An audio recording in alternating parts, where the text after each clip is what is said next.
안녕하십니까? 지금부터 잘못된 운동 상식에 대해서 여러분과 함께 공유해 보도록 하겠습니다.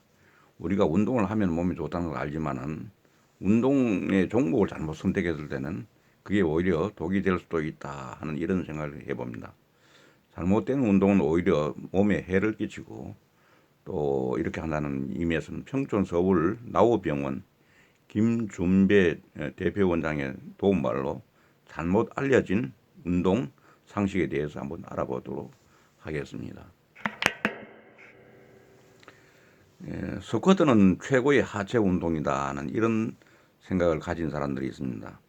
건강한 사람이 제대로 배워서 하는 스쿼트는 말하자면 최고의 하체 운동이 맞습니다.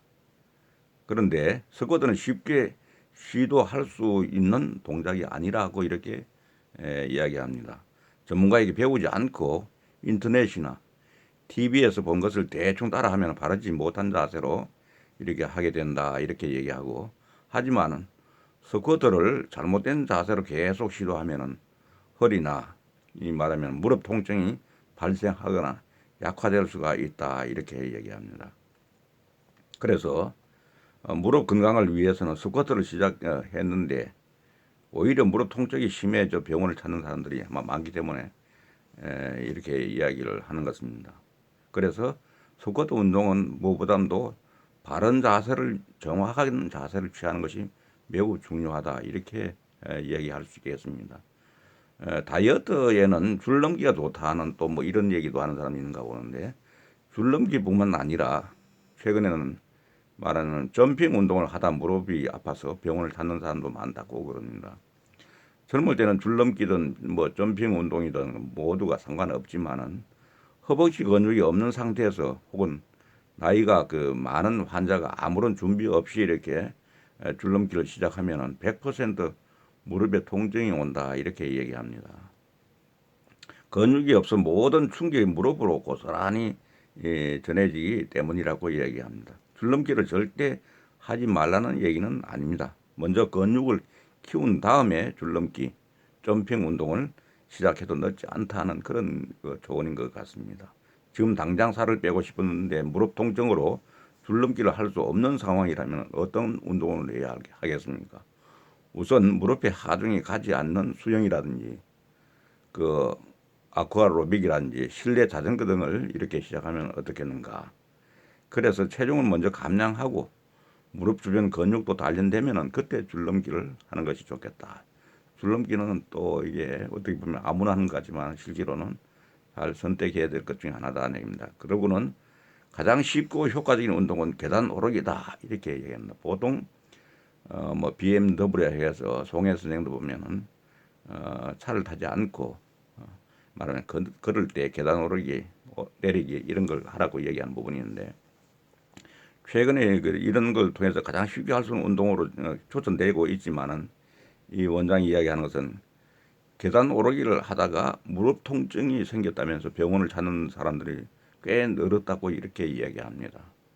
계단 오르기는 하체 근육 운동 중에서 가장 쉽게 시작할 수 있는 운동이 맞지만은 평소 운동을 하지 않아서 근육이 없는 사람이 첫 운동으로 선택하기에는 강도가 너무 높다 이렇게 얘기합니다.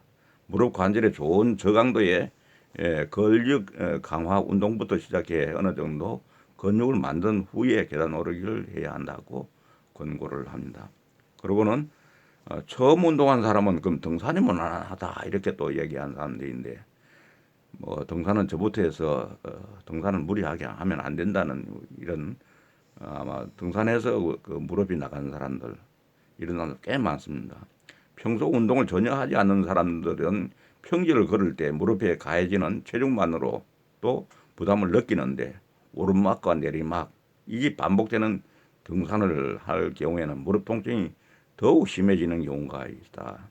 특히 내리막길을 내려올 때는 체중의 7 내지 10배에 달하는 무릎의 무게가 무릎에 어떻게 보면은 가해져서 근육이 약한 사람이 무턱대고 등산을 한다든지 등산을 또 잘하는 사람 따라가면서 막 이렇게 하는 것은 절대로 안 된다 얘기입니다. 그래서 특히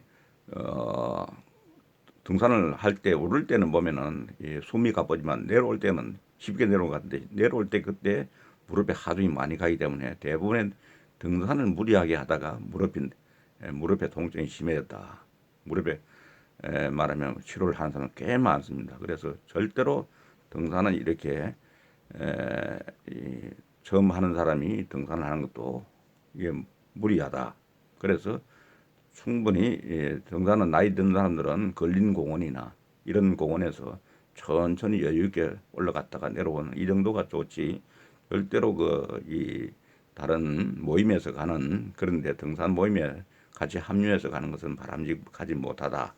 자기 스페이스를 잃고 이렇게 가는 것들은 절대로 하지 않기를 바랍니다. 자기의 말하면 체력에 그 정도에 맞추어서 이렇게 자기가 조절하는 그런 형태로 천천히 오르고 천천히 내리고 하는 이런 게 바람직하다. 그러고는 또 어떤 사람들은 108배가 무릎 관절을 튼튼하게 만든다. 이게 절에 나가시면 108배를 많이 권유를 하는데, 이 방송의 말만 이렇게입니다. 108배도 이게 제대로 하면 이 무릎이 이렇게 굉장히 손상이 올 수가 있습니다. 무릎을 일일이 땅에 대고 이렇게 절을 하고 또 일어서고 하는 이런 것들이 쭈그려 앉는 동작 이런 걸 반복해야 되기 때문에 무릎이라든지 쭈그려 앉는 동작 때문에 이 근육이 많이 상하는 그런 경우가 있습니다. 그러나 더 좋은 다른 운동들이 있는데 왜 굳이 연골에 과도한 스트레스를 주는 그런 운동을 하는지. 108배는 젊은 사람들도 굉장히 힘이 드는 그런 동작이 많은데 특히 나이 든 사람들은 연골에 많이 좀 손상이 있는 사람들은 절대로 이런 걸 무리하게 하면 안 된다. 108배가 아니라 뭐 처음에는 10배 정도 하다가 이렇게 늘려나가는 것 어떤가 하는 이런 생각이 듭니다. 그래서 우리가 운동을 하더라도 선택을 잘해서 자기 몸에 맞는 그런 걸 해야지. 전부 다 108배는 이게 뭐 신앙심이 있는 사람도 그렇지만은 이걸 무리하게 하면은 우리 몸에 108배가 아무리 뛰어난 체중 감소 효과가 있다고 해도 연골과 바꿀 만큼의 가치는 없다. 이렇게 이야기합니다. 그래서 이 참고적으로 백년 쓰는 관절 리모델링이라는 그런 책을 참고를 하면은 보다 도움이 될 것 같은데, 아무쪼록 우리가 처음 하는 운동 무엇이 좋다, 등산이 좋다, 또 뭐 예를 들면은 이렇게 뭐 최고의 하체 운동 스쿼트다, 뭐 이런 일들을 그렇더라 하고 하는 하카드라 하는 이런 얘기를 듣고 우리가 그냥 마구잡이 따라서 해서는 안 된다. 자기의 충분한 어떤 말하면은 자기 몸의 어떤 건강 상태를 확인해야 되고, 그러고 그걸 하더라도 초기에는 빈도라든지 강도라든지 이런 것들 조절해서 낮은 단계에서 낮은 수준에서 시작을 해야지. 다른 잘하는 사람들 그냥 따라서 했을 때는 굉장히 무리가 올 수가 있고, 그거를 또 자기 몸을 상하게 하는 것이다. 운동은 자기 몸을 건강하게 하기 위해서 하는 건데, 운동을 통해서 몸이 상해지는 것, 다치거나 또는 몸이 약화를 건강이 나빠지는 이런 쪽은 우리가 선택을 안 하는 것이 좋겠다 하는 이런 말씀에서 오늘 여러분과 함께 공유했습니다. 좋아요 해주시면 고맙겠습니다. 감사합니다.